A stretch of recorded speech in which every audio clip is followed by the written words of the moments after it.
We start with infectious disease expert Dr. John Schwartzberg joining us now live. Thank you so much for joining us, doctor. You're welcome. All right, one of the biggest topics on Bay Area parents' minds today is students returning to school. Do you think at this moment with these surging cases that it's safe for kids to return to the classroom? Well, I certainly hope so. My two granddaughters are going back to school on Wednesday. It's something that I have been giving a lot of thought to, as well as so many people. I think the answer is yes, but it's a qualified yes, of course. We're in the midst of a surging pandemic with Omicron and Delta, so it's not an easy time.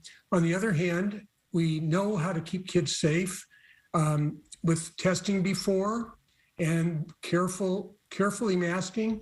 I think these things go a long way to keeping the kids safe, but you know, it's going to be a very rocky road over the next couple of weeks.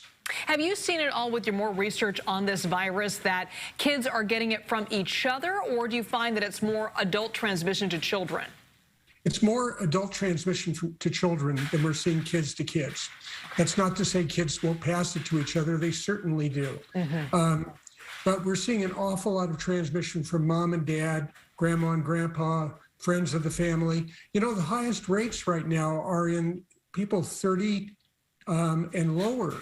We're seeing a lot in the 20s to 30 group, some in the 40s, 30s to 40s, a lot in teenagers. So again, it's just an argument. We need more vaccination. Yeah, speaking of teenagers, today the FDA authorized booster shots for 12 to 15-year-olds. Still needs to be approved by the CDC. Tell us a little bit more about the FDA's latest recommendations and how you think that's going to really make a big impact for these kids.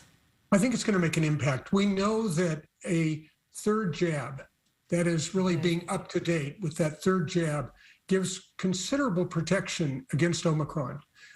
That's very clear. You know, it's not as good as two jabs are just not as good as we'd like. So that third jab is important for everybody. And in the teenage kids, we just don't see a high enough rate of vaccination to start with. And of those that are fully vaccinated, or at least have had two jabs, they really need to get that third one, and that'll give them really good protection. We're also seeing such a big spike in COVID cases right now. Test positivity rate nearly 16% here in California. How high do you think those numbers could go, especially after the holiday? Well, they're going to go up.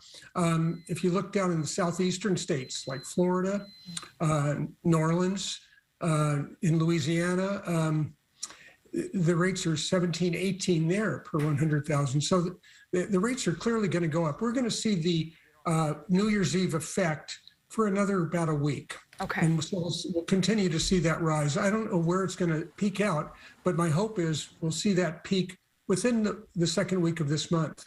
Okay, and then hopefully the cases will start to go down. I want you to clarify some information that's kind of been circulating online in terms of these rapid tests and these PCR tests. Folks saying that they're getting negative rapid tests when they go and get a PCR test and it's positive. Folks saying that they tested their nose and it was negative, but tested the back of their throat where it was sore, they're getting a positive.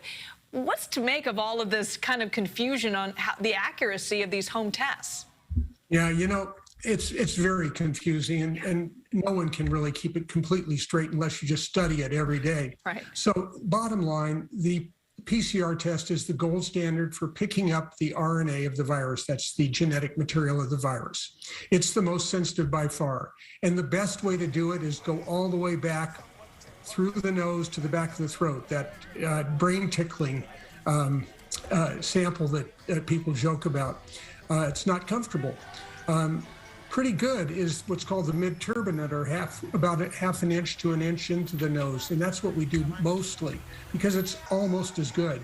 So the PCR test is the gold standard if you're asking the question, am I infected? If you're asking the question, am I contagious right now? The antigen test, the rapid test that you do at home, is a good test for that. It's not 100%, but it gives you another layer of safety that it's unlikely for the next 16 hours or so you're not going to be contagious. So that's a really good role for that antigen test. I'd suggest if you wake up in the morning, you've got symptoms of that might be COVID, do the rapid test. If it's positive, you've got COVID. You don't need to do anything further. If it's negative and you have a bunch of rapid tests, which I don't know anybody who does, you could repeat it again the next day, Or you could go get a PCR, and that PCR, if that's negative, it's probably some other agent that's causing that. And the colds are going around right now. I know a lot of people who have had these, runny noses, scratchy throats, coughs, and it's not COVID. And it's not just colds that are going around.